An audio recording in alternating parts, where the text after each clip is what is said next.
প্রশ্ন করেছেন, মা হাদাল ইয়াউম আল্লাযী তাসুমুনাহু, আজকে কি এমন দিন যে দিনে তোমরা সিয়াম পালন করছো, সিয়াম পালনের উদ্দেশ্য কি? ক্বালু হাযা ইয়াউমুন আযীম, ইহুদীরা বলেছে আপনারা জানেন না আজকে তো এক মহান দিন। কি হয়েছে? আনজাল্লাহু ফীহি মূসা ওয়া কওমাহু ওয়া গররাকা ফিরআউনা ওয়া কওমাহু, আজকের দিনে আল্লাহ সুবহানাহু ওয়া তাআলা ফিরআউন বাহিনী থেকে মূসা আলাইহিস সালাতু ওয়াস সালামকে এবং তার বাহিনী মুসলিমদেরকে আল্লাহ তাআলা রক্ষা করেছেন। সুবহানাল্লাহ।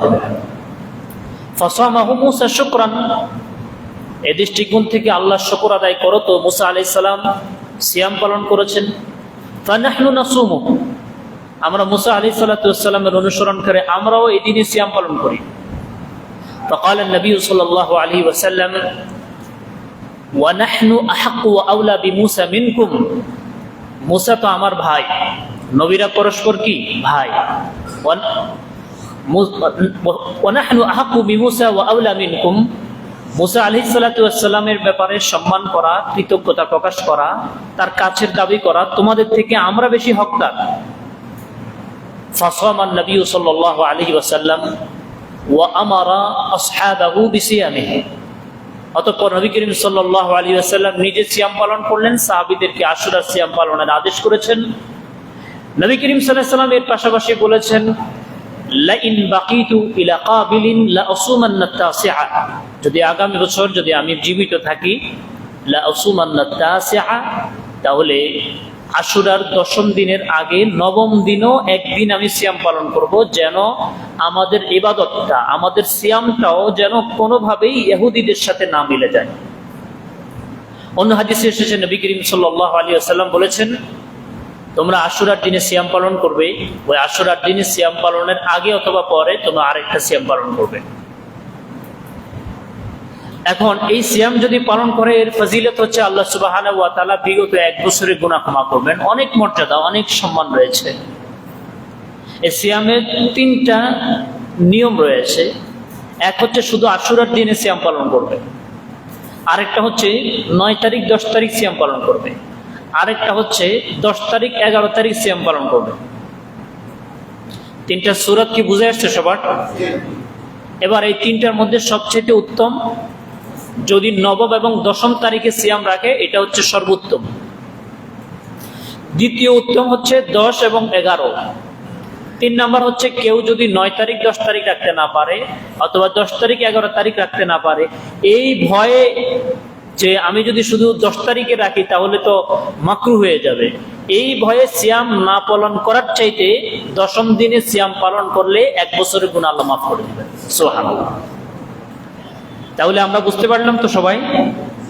চেষ্টা করব 9ম 10ম অথবা 10ম 9ম, যদি ওটার সুযোগ না আসে, না হয়, তাহলে কমপক্ষে আমরা 10ম তারিখে সিয়াম পালন করব।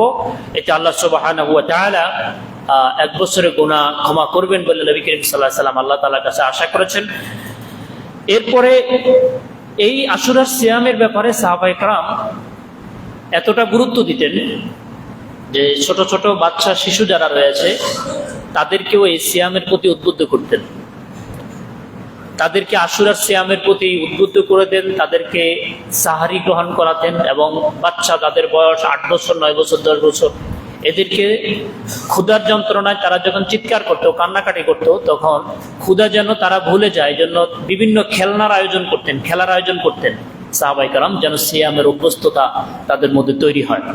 এই জন্য আমরা নিজেরা আশুরার সিয়াম পালন করার চেষ্টা করব, পরিবারকে সহ এই সিয়াম পালনের চেষ্টা করব। আল্লাহ সুবহানাহু ওয়া তাআলা আমাদেরকে বোঝার এবং আমল করার তৌফিক দান করুন বলি আমিন।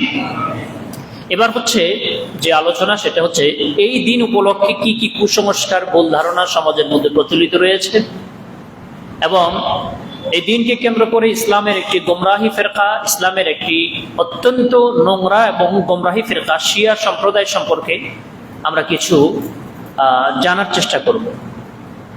প্রথমত, এই আশুরা উপলক্ষে যখন রোববার আশুরা হবে, এই উপলক্ষে সমস্ত মিডিয়া এবং সব জায়গায় যেভাবে সাধারণ মুসলিমদের ধারণা যে আশুরা মানেই কারবালা, আশুরা মানে কি কারবালা, অথচ আশুরার সাথে কারবালার কিন্তু কোনো সম্পর্ক নেই। নবী করিম সাল্লাল্লাহু আলাইহি ওয়াসাল্লাম যখন হিজরত করেছেন, মক্কা থেকে মদিনায় হিজরত করেছেন, ওই সময়কার প্রেক্ষাপট একটু আগে বলেছেন। নবী করিম সাল্লাল্লাহু আলাইহি ওয়াসাল্লাম দুনিয়া থেকে চলে যাওয়ার 50 বছর পরে, প্রায় 50 বছর পরে এই কারবালার ঘটনা ঘটেছিল। তাহলে এই আশুরার 10ম দিনটা সম্মানিত, এটা কি কারবালার কারণে না কারবালার আগেই? কারবালার আগেই। 61 হিজরিতে কারবালার সে মর্ম পীড়াদায়ক ঘটনা ঘটেছিল। সেই ঘটনা সম্পর্কে আমরা যদি সুযোগ পাই সামান্য ধারণা লাভ করার চেষ্টা করব। প্রথমত এটা একটি ভুল ধারণা যে আশুরা মানে কারবালা, বরং এই আশুরার দিনটা বহু আগ থেকে সম্মানিত ছিল। কারবালার ঘটনার আরো বহু আগে, প্রায় 150 বছর আগে এই দিনটি আল্লাহ তাআলার কাছে নবী করিম সাল্লাল্লাহু আলাইহি ওয়াসাল্লাম সম্মানের দিন হিসেবে স্বীকৃতি দিয়েছেন। দ্বিতীয়ত হচ্ছে, আমাদের অনেকের ধারণা এবং বাংলা ভাষায় প্রায় যতগুলো বই লেখা হয়েছে কারবালাকে কেন্দ্র করে এবং আশুরাকে কেন্দ্র করে, এগুলোর মধ্যে বলা হয়েছে যে ফেরাউন নীল নদে ফেরাউনকে ডুবানো হয়েছে। কোন নদ বলেন তো? নীল নদ। আপনারা শোনেন না নীল নদ? নীল নদ। অথচ এই ঘটনা মূলত নীল নদের সাথে সংশ্লিষ্ট না। এই ঘটনা হচ্ছে মূলত লোহিত সাগরের ঘটনা। নীল নদ, যদি কেউ মিশর যেয়ে থাকেন তাহলে অবশ্যই বাংলাদেশি যারা সফর করে তারা মিশরে যখন যায় নীল নদ দেখার জন্য একটা আগ্রহ থাকে, যে ফেরাউন যেখানে ডুবে মরেছে সেখানে যাওয়ার জন্য যায়। নীল নদটা ছোট একটা নদী, একটু শক্তিশালী মানুষ হলেই এটা সাঁতার কেটে যাওয়া খুবই সহজ। তো এই ঘটনা নীল নদের সাথে সংশ্লিষ্ট না। মুফাসসিরিন কিরাম যারা নীল নদের কথা বলেছেন এটা সমালোচনা করেছেন, বরং এটা হচ্ছে লোহিত সাগরের ঘটনা। 3 নম্বর, এই দিনে ভালো খাবার যদি কেউ গ্রহণ করে বা পরিবার যদি ভালো খাবার গ্রহণ করে তাহলে সারা বছর ভালো খেতে পারবে, খাওয়া দাওয়া সারা বছর ভালো হবে সে আশায় এই দিনে ভালো খাবারের আয়োজন করার একটা রেওয়াজ রীতি রয়েছে। এই বিষয়টি একেবারে বানোয়াট নয়, এই বিষয়ের সাথে সংশ্লিষ্ট একটি হাদিস রয়েছে, তবে হাদিসটি বিশুদ্ধ নয়, হাদিসটি সহিহ নয়। এজন্য আমরা এই দিনে উত্তম ভালো খাবারের ব্যাপারে উৎসাহ প্রদান করি না। 4 নম্বর, এই দিনকে কেন্দ্র করে সবচেয়ে বড় এবং সবচেয়ে বড় ফিতনার যে আয়োজন হয়ে থাকে সে আয়োজনটা হচ্ছে আশুরাকে কেন্দ্র করে তাজিয়া মিছিল বের করে। এবং প্রেক্ষাপট এমন হয়েছে যে মনে হয় এবছরের তাজিয়া মিছিল বিগত 100 বছরের চাইতে বড় মিছিল হবে। এটার কারণ অবশ্যই আমরা মোটামুটি বুঝতে পেরেছি, কারণ ইরান এবং ইসরায়েল যুদ্ধকে কেন্দ্র করে আমাদের সবার ভিতরে ইরানের প্রতি একটা টান, ভালোবাসা, মহব্বত আগের চাইতে কমছে না বাড়ছে? বাড়ছে, আগের চাইতে অনেক বাড়ছে। ইসরায়েলের প্রতি আমাদের কিছুটা ক্ষোভ কমেছে। ইসরায়েলের প্রতি ক্ষোভ কমে না, মানে তারা আরো যেন কিভাবে আরো ধ্বংস হয় সেটা আমাদের প্রত্যেকেরই মনের প্রত্যাশা, এবং থাকাটা উচিত। না থাকাটা হচ্ছে ইমানের প্রমাণ। কিন্তু এই দিনকে কেন্দ্র করে আগে একটি বিষয় খুব গভীরভাবে ঠান্ডা মাথায় কথাগুলো আগে শুনতে হবে। এলোমেলো মাথায় শুনলে কথাগুলো বোঝা যাবে না। প্রথম কথা হচ্ছে শিয়া কারা? তারা কি মুসলিম সত্যি? এবং তাদের সাথে আমাদের আসলেই ঐক্য করা সম্ভব কিনা? আপনি আপনার নিজেকে প্রশ্ন করবেন যে আপনার পক্ষে সম্ভব কিনা। এক হচ্ছে আপনি কিছুই জানেন না, আপনি দাঁড়ি, টুপি, পাগড়ি, জুব্বা দেখে আপনি মনে করেছেন যে না সেও মুসলিম আমিও মুসলিম। এটা আপনার আমার সহজ সরল বুঝ। এর বাহিরে যে ঘটনা রয়েছে সেই ঘটনাগুলো যারা ইসলামের সাথে সংশ্লিষ্ট পড়াশোনা করে এটা তাদের থেকে জানতে হবে। আর আপনি যদি এখন ইংরেজি জানেন তাহলে ইংরেজিতে চার্জ দিলেও গুগল থেকে অনেক বই ডাউনলোড করতে পারবেন শিয়ার ব্যাপারে। আরবি যদি জানেন তাহলে আরো ভালো, আরো পারবেন। আর বাংলায় যদি আপনি জানতে চান islamhouse.com, islamhouse.com-এ শিয়া সম্পর্কিত জানতে চান এরকম বেশ 10 থেকে 15টা বই সেখানের মধ্যে আরবি থেকে বাংলা অনুবাদ করা হয়েছে। এগুলো পড়লে মোটামুটি একটা ধারণা নেওয়া যাবে। তাহলে এই বিষয়ে করণীয় কি? নাম্বার 1 খুব ভালো করে খেয়াল করি। একটি হচ্ছে রাজনৈতিক ঐক্য আর একটি হচ্ছে আদর্শিক ঐক্য।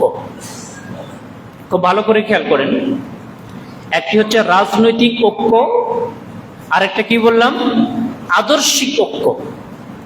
আর রাজনৈতিক ঐক্য শিয়াদের সাথে আমাদের করা সম্ভব, এবং আমরা যদি নিশ্চিত হতে পারি যে এই ঐক্যের মাধ্যমে মুসলিমদের কল্যাণ হবে, মুসলিমদের মাসলাহাত রয়েছে, মুসলিমদের উপকার রয়েছে, যদি নিশ্চিত হতে পারি, তাহলে শিয়াদের সাথে নয়, শুধু ইহুদি এবং খ্রিস্টানদের সাথেও এই ধরনের ঐক্য করা সম্ভব এবং চুক্তিতে যাওয়া সম্ভব, এবং এই ধরনের চুক্তির শত শত নমুনা, শত শত নজির ইসলামের মধ্যে রয়েছে। 2 নম্বর হচ্ছে আদর্শিক ঐক্য, যে শিয়াদের আদর্শ এবং আমাদের যে আদর্শ, আহলুস সুন্নাহ ওয়াল জামাতের যে আদর্শ, ওই আদর্শের সাথে এটা এমন কিছু বিষয় কিনা যে এটাকে মেনে নেওয়া যায়, এটা মেনে নিয়ে তার সাথে চলা যায়। এটি যদি বলা হয় তাহলে আমি এক কথায় বলবো, কিয়ামতের আগেও আহলুস সুন্নাহ ওয়াল জামাতের সাথে শিয়াদের আদর্শিক ঐক্য সম্ভব নয়। কেন সম্ভব নয়? 1 নম্বর হচ্ছে, আমি আপনি ইসলামের মধ্যে এসেছি দুনিয়ার রাজত্ব কর্তৃত্বের জন্য না আখেরাতে বাঁচার জন্য? এটা কিন্তু মন থেকে জবাব দিতে হবে, মন থেকে জবাব দিতে হবে। আমি আপনি যদি ইরানের পক্ষে, বাংলাদেশের পুরো দেশের মানুষ যদি ইরানের শিয়াদের পক্ষে থাকে, তাহলে শিয়াদের খুব বেশি উপকার হবে না, ইসলামেরও তেমন কোনো উপকার হবে না। কিন্তু এখানে শিয়াদের যে আদর্শ রয়েছে, সে আদর্শকে যদি নরমালাইজেশন করা হয়, এগুলোকে যদি নমনীয় করে দেওয়া হয় এবং এগুলোকে যদি ইতিবাচক দিক হিসেবে তুলে ধরা হয়, তাহলে সেগুলো কি যদি একজন ব্যক্তি ধারণ করে, তাহলে ওই আকীদাগুলো নিয়ে যদি কেউ মারা যায়, আপনার আকল এবং বিবেকের কাছে প্রশ্ন করবেন যে আসলে আমি পরকালে নাজাত পাবো কিনা। আমার কথা কি বুঝতে পারছেন সবাই? প্রথমত, যে আমি ইরানকে সাপোর্ট যদি করি, শিয়াদেরকে সাপোর্ট করি, এতে তাদের খুব উপকার হবে এরকম না। আমাদের পুরো দেশের মধ্যে কি অস্ত্র আছে, সারা দেশের মানুষ মিলেও তাদের কিচ্ছু করতে পারবে না। আমাদের কিছুই নেই, আমাদের কিছুই নেই। আপনি আমি তো করার কথা, আমাদের পুরো রাষ্ট্র সাপোর্ট করলেও তাদের কিছু আসা যায় না। কিন্তু আপনি আমি ওই আদর্শকে যদি নরমালাইজেশন করি, এটাকে যদি আমরা একেবারে সফট করে তুলে ধরি, তাহলে এটার যে ভয়াবহতা, এই ভয়াবহতা যদি একজন ব্যক্তি ধারণ করে, তাহলে আসলে সে পরকালে মুক্তি পাবে কিনা, এই বিষয়টা আমাদের জানার প্রয়োজন আছে না নাই বলেন? নাম্বার 1 খেয়াল করেন,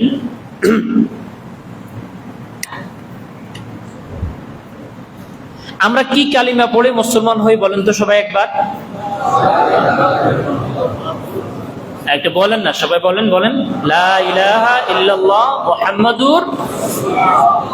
লা ইলাহা ইল্লাল্লাহ মানে হচ্ছে আল্লাহ ব্যতীত সত্য কোনো ইলাহ নাই, মুহাম্মাদুর রাসূলুল্লাহ সাল্লাল্লাহু আলাইহি ওয়াসাল্লাম আল্লাহর বান্দা। এবং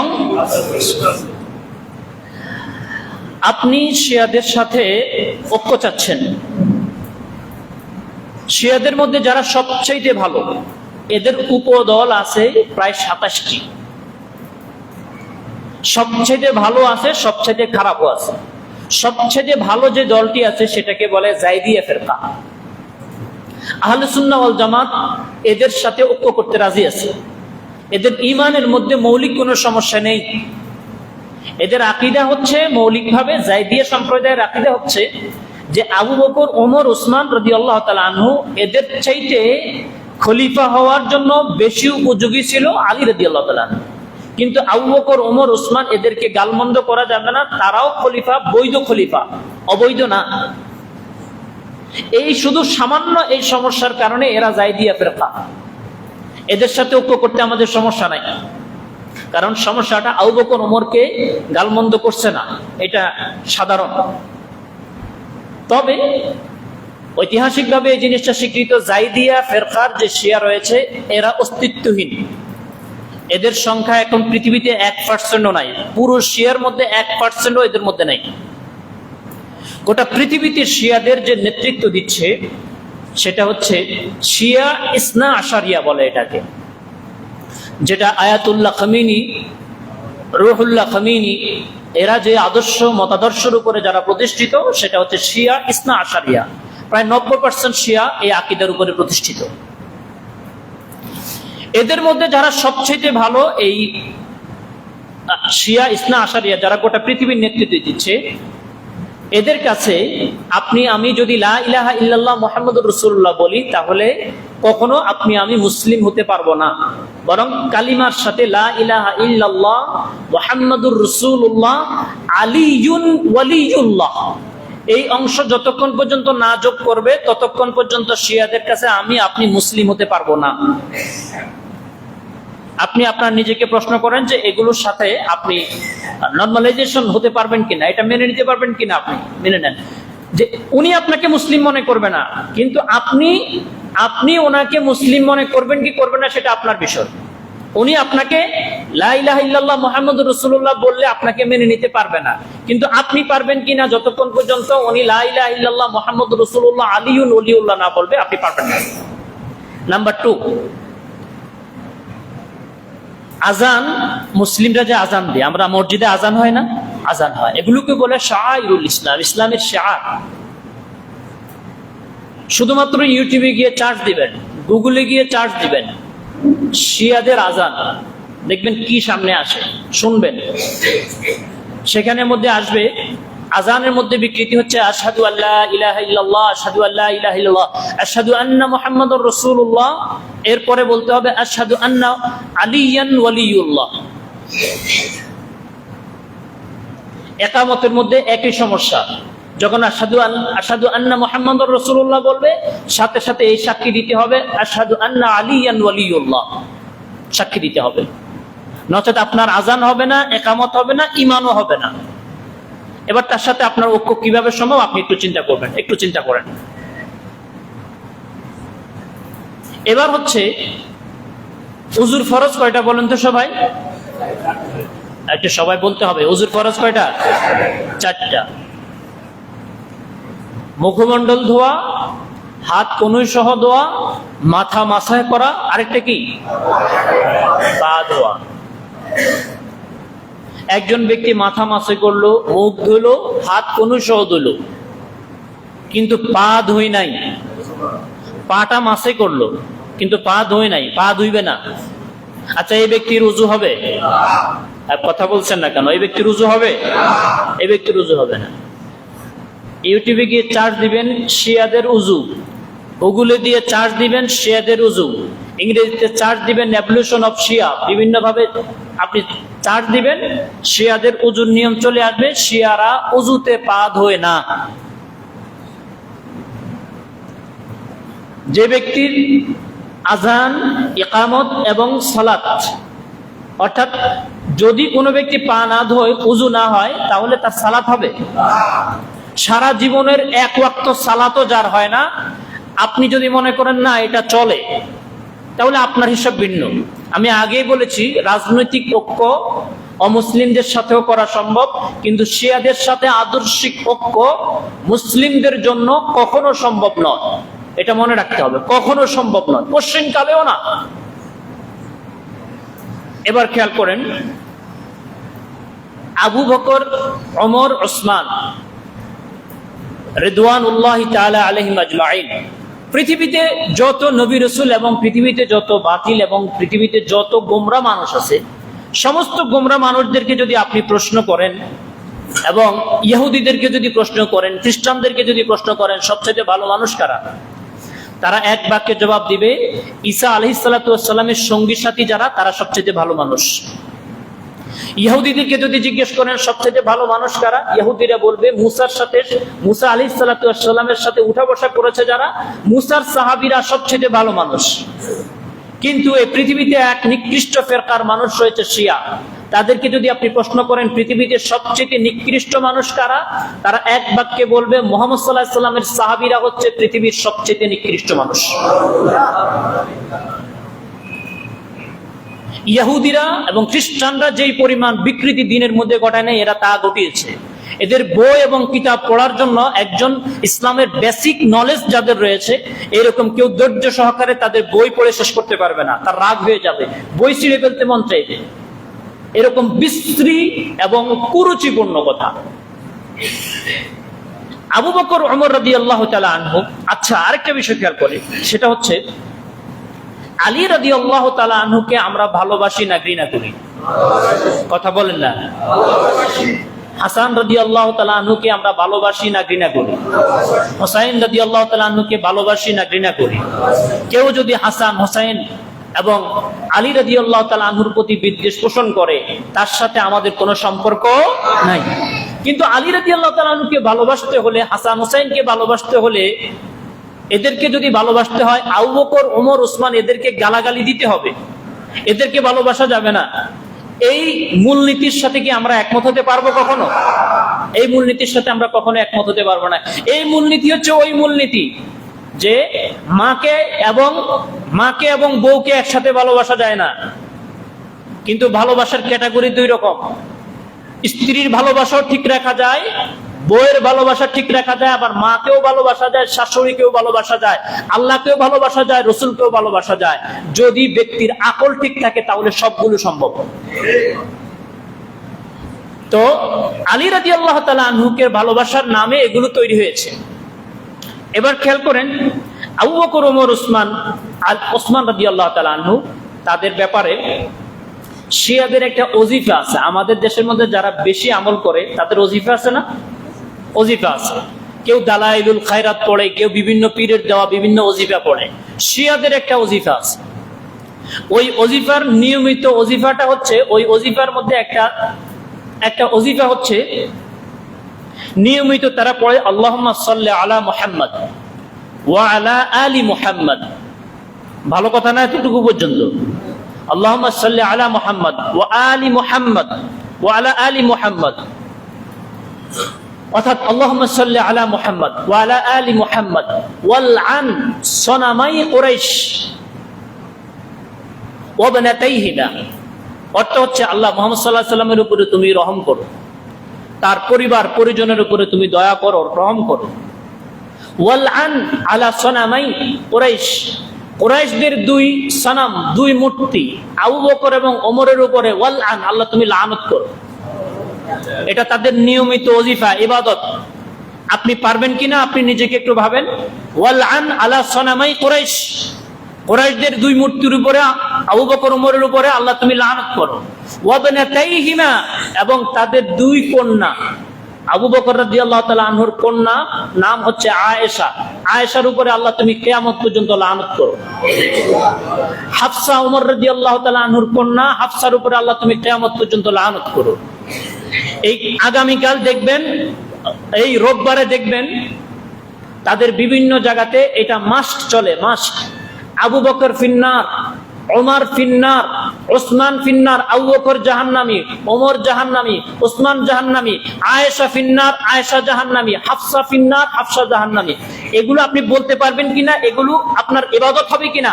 এগুলো শুধু বলা লাগবে না, আপনাকে এগুলো তিলাওয়াত করতে হবে নিয়মিত ওজিফা হিসাবে। এই শিয়া যারা আছে তারা এটা নিয়মিত ইবাদত করে এগুলো বলে।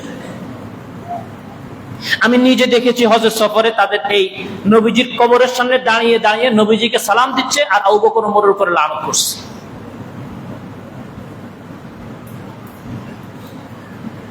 মা আয়েশা সিদ্দিকা রাদিয়াল্লাহু তাআলা আনহাকে একজন, এই রাফিজি শিয়া সম্প্রদায়ের উৎপত্তি কিন্তু সাহাবীদের যুগে, নবীজি দুনিয়া থেকে চলে যাওয়ার পরে এক ব্যক্তি এসে মা আয়েশা রাদিয়াল্লাহু তাআলা আনহাকে প্রশ্ন করেছেন যে, এক ব্যক্তি তো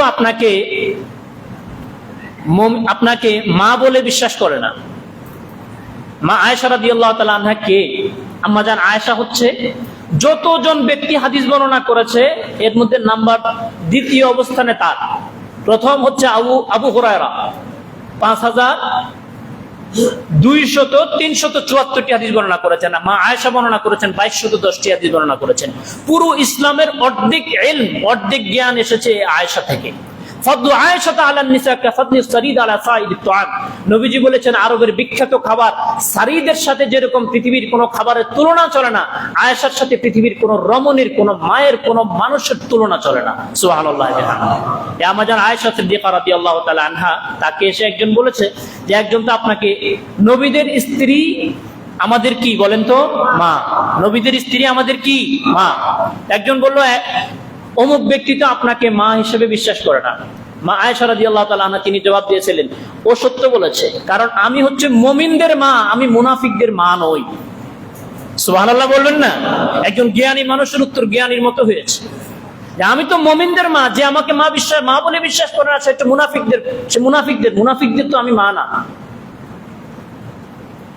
ওমর ইবনুল খাত্তাব রাদিয়াল্লাহু তাআলা আনহু, ইন্না শাইতানা ইয়াফিরু মিন উমর, শয়তান ওমর রাদিয়াল্লাহু তাআলা আনহুকে যেই পথে দেখে শয়তান আরেক রাস্তা দিয়ে যায়। সুবহানাল্লাহ বলবেন না? যে রাস্তা দিয়ে শয়তান আরেক রাস্তা দিয়ে, ওমর যে রাস্তা দিয়ে চলে শয়তান আরেক রাস্তায়।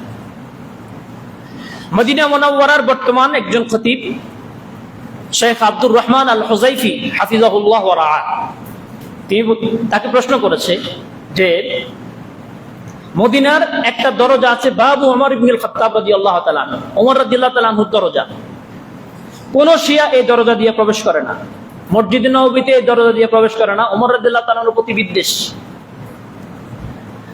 তো মদিনার যিনি বর্তমান খতিব শেখ আব্দুর রহমান আল হুযাইফি হাফিজাহুল্লাহ ওয়া রাআ, তিনি বলেছেন, রাহিমাল্লাহু আলা ওমর ইবনুল খাত্তাব রাদিয়াল্লাহু তাআলা আনহু, আল্লাহ ওমর ইবনুল খাত্তাবের উপরে রহম করুক। দুনিয়াতে তিনি যতদিন পৃথিবীতে জীবিত ছিলেন, তিনি যে রাস্তা দিয়ে চলতেন শয়তান আরেক রাস্তা দিয়ে যেত। আল্লাহ তার উপরে রহম করুক, মৃত্যুর পরেও শিয়া শয়তানরা তাকে ভয় করে। যে জায়গায় তার নাম লেখা আছে ওই জায়গা দিয়ে শয়তান আজও প্রবেশ করে না। সুবহানাল্লাহ। এই সম্প্রদায়ের আয়েশা রাদিয়াল্লাহু তাআলা আনহুর ব্যাপারে কোরআনের 10টি আয়াত তার পবিত্রতার ব্যাপারে নাযিল হয়েছে সূরাতুন নূরের। শিয়া সম্প্রদায়ের আকীদা হচ্ছে আম্মাজান আয়েশা সিদ্দিকা রাদিয়াল্লাহু তাআলা আনহা তিনি একজন জেনাকার এবং ব্যভিচারী ছিলেন। আপনি পারবেন কিনা মেনে নিতে সেটা আপনি একটু ভেবে দেখেন। রাজনৈতিক ঐক্যের কথা বারবার বলেছি, এটি প্রেক্ষাপট অনুযায়ী নিশ্চিত হলে সেটা সম্ভব, কিন্তু শিয়াদের আদর্শ গ্রহণ করা কোন মুসলিমের পক্ষে কখনো সম্ভব হতে পারে না। এবার খেয়াল করেন, আমাদের কাছে যে কোরআন রয়েছে, কোরআন কি সঠিক না ব্যাঠিক? এই কোরআন বিকৃত হয়ে গিয়েছে, সঠিক কোরআন আমাদের কাছে নাই। এই কথার সাথে আপনি একমত হতে পারবেন? যদি একমত হতে না পারেন তাহলে শিয়াদের আকীদাগুলো শুনে রাখেন। শিয়াদের কথা হচ্ছে, যেই কোরআন আমাদের কাছে রয়েছে এই কোরআন বিকৃত এবং এই কোরআন পরিপূর্ণ আমাদের কাছে নেই। সাহাবায়ে কেরাম এই কোরআনের অনেক আয়াতকে পরিবর্তন করে ফেলেছে নিজেদের স্বার্থ সিদ্ধির জন্য। নাউজুবিল্লাহ বলেন না একজন? কোরআনে কারীমের একটা সূরা বানাইছে, সেই সূরার নাম হচ্ছে সূরাতুল ভিলায়া। 114টা সূরার মধ্যে সূরাতুল ভিলায়া নামে কোন সূরা আছে? কোন সূরা শুনছেন না? সূরা ভিলায়া নামে একটা সূরা আছে, ওই সূরার আয়াত সংখ্যা 7টি। সময়ের অভাবে তাদের বানানো 7টি আয়াত আমি তেলাওয়াত করে শোনালাম না, কিন্তু সূরাতুল ইনশিরাহের যতগুলো আয়াত রয়েছে এর মধ্যে তাদের দাবি এখানে আরেকটা আয়াত ছিল, ওই আয়াতটা পরিবর্তন করেছে। সূরাতুল ইনশিরাহ, আউযু বিল্লাহি মিনাশ শাইতানির রাজিম, বিসমিল্লাহির রহমানির রহিম, আলাম নাশরাহ লাকা সাদরাক ওয়া ওয়াদা'না, বলেন না, ওয়া ওয়াদা'না আনকা আল্লাযী আনকাদা ওয়া রাফা'না ওয়া রাফা'না লাকা যিকরাক। এর পরের আরেকটা আয়াত নাকি ছিল ওয়া জাআলনা আলিয়ান সাহরাক। এর অর্থ হচ্ছে মদিনায়, আর সূরাতুল ইনশিরাহ নাজিল হয়েছে মক্কায়। তো মক্কাতে ঘোষণা দিয়ে দিয়েছে যে আমি। তো আপনি চিন্তা করেন, কোরআনের একটি আয়াত যদি কেউ অস্বীকার করে তাহলে তার কি ঈমান থাকবে? কি কথা বলেন, ঈমান থাকবে? কেউ যদি নিজের পক্ষ থেকে নিজের সুবিধার জন্য কোরআনের মধ্যে একটি আয়াত বৃদ্ধি করে তাহলে সেই ব্যক্তির মধ্যে আবু জেহেল, আবু লাহাব, উতবা, সাইবার মধ্যে কি পার্থক্য রয়েছে? কোন পার্থক্য রয়েছে? হ্যাঁ। এক্ষেত্রে প্রশ্ন আসতে পারবে যে শিয়ারা তাহলে হজ করে কেন? সব লম্বা সময়ের অভাবে সবকিছু বলা যাচ্ছে না। শিয়াদের 12 জন ইমাম রয়েছে, ওই 12 জন ইমামের আকীদা, 12 ইমামের আকীদা হচ্ছে, তাদের ইমামের ব্যাপারে আকীদা হচ্ছে নবীজি গায়েব জানেন, নবীজি হাজির নাজির, নবীজি গায়েবী ভাবে সাহায্য করতে পারেন। এগুলো যদি কেউ বিশ্বাস করে তার ঈমান থাকবে? কিন্তু তাদের নবীদের ব্যাপারে না, তাদের হচ্ছে তাদের যে ইমাম বর্তমান যে আয়াতুল্লাহ খামেনি যিনি রয়েছে, তাদের এই ব্যক্তির ব্যাপারে তাদের আকীদা যে সৃষ্টির শুরু থেকে শেষ পর্যন্ত যত গায়েবের জ্ঞান আছে সব এই আয়াতুল্লাহ খামেনি সে জানে, সে গায়েবের জ্ঞান রাখে। আপনি চিন্তা করেন, এবং তাদের কাছে সাহায্য চাওয়া বৈধ। এবং মুয়াবিয়া রাদিয়াল্লাহু তাআলা আনহুকে মুসলিমদের মধ্যে উন্মুক্ত চর্চা, ইতিহাস চর্চা করে এরকম অনেক মানুষকেও আমি দেখেছি যে ইয়াজিদের ব্যাপারে কথা বলতে গিয়ে, বাড়াবাড়ি করতে গিয়ে, চলতে চলতে গিয়ে মুয়াবিয়া রাদিয়াল্লাহু তাআলা আনহুর উপরে হামলা করে বসে। খবরদার, সাবধান বলেছি। নিজের ঈমানকে হেফাজত করুন, নিজের আখিরাত নিয়ে ভাবুন। কোন সাহাবীদের ব্যাপারে বিন্দু পরিমাণ কোন সংশয় যদি তোমার আমার হৃদয়ের ভিতরে আসে, মনে করতে হবে যে আমাদের ঈমানের ভিতরে ক্যান্সার শুরু হয়ে গেছে। সাহাবী মুআবিয়া ইবনে আবি সুফিয়ান রাদিয়াল্লাহু তাআলা আনহু বুখারীর অনেক হাদিসের বর্ণনাকারী। তিনি ওহীর যে কতজন লেখক ছিল, 41 জন সম্ভবত ওহীর লেখক ছিল, যারা নবীজির উপরে কোরআন নাজিল হলে যারা কোরআন লিখতেন, তাদের একজন ছিল মুআবিয়া রাদিয়াল্লাহু তাআলা আনহু। সাহাবীদের মধ্যে ভুল বোঝাবুঝির কারণে যুদ্ধ পর্যন্ত গড়িয়েছে। আম্মাজান আয়েশার সাথে জামাই আলী রাদিয়াল্লাহু তাআলা আনহুর যুদ্ধ পর্যন্ত হয়েছে ভুল বোঝাবুঝির কারণে। পরবর্তীতে সমাধান হয়েছে, নিজেরা নিজেদের ভুল বুঝতে পেরেছেন। কিন্তু এগুলো নিয়ে কারো উপরে চড়াও হওয়া, কারো জন্য সিদ্ধান্ত দিয়ে দেওয়া নিজের আখিরাতকে বরবাদ করার শামিল। সাহাবীদের পরস্পরের মধ্যে যে সমস্যা ছিল এটাকে বলে মুশাজারা। মুশাজারা মানে একটা গাছের পাতা, গাছের ডালগুলো, পাতাগুলো যেরকম একসাথে থাকে, যখন ঝড় আসে, তুফান আসে, তখন একটার সাথে একটার আঘাত লাগে কি লাগে না? কি বলেন না, লাগে কি লাগে না? লাগে। একটার সাথে একটা যে লেগেছে, কোন ঢালের দোষ ছিল? কোন ডালের দোষ ছিল এখানে? কোন ডালের দোষ ছিল না।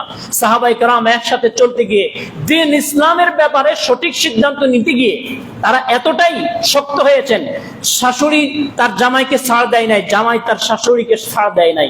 এটা মুশাজারা সাহাবা। এখানে কেউ ইসলামের শত্রু ছিল না, এখানে কেউ ইসলামের দুশমন ছিল না। এগুলোকে এক পক্ষকে সাপোর্ট করতে গিয়ে আরেক পক্ষকে ঘায়েল করার চেষ্টা করা, এটা মুনাফিকদের একটা ষড়যন্ত্র। আল্লাহ সুবহানাহু ওয়া তাআলা ইসলামকে ইসলামের মতো করে যেন আমরা বুঝতে পারি, আল্লাহ পাক আমাদেরকে সেই তৌফিক দান করুন। শিয়া আকীদা এবং ইরান প্রেক্ষাপট এবং মুসলিম প্রেক্ষাপট নিয়ে আল্লাহ যদি তৌফিক দান করে, আরেকদিন এই বিষয় নিয়ে একটি আলাদা খুতবা দেওয়ার ইচ্ছা পোষণ করেছি। আল্লাহ সুবহানাহু ওয়া তাআলা আমাদেরকে বোঝার, আমল করার তৌফিক দান করুন, বলি আমিন। মসজিদের আমাদের এসি, 4টা এসি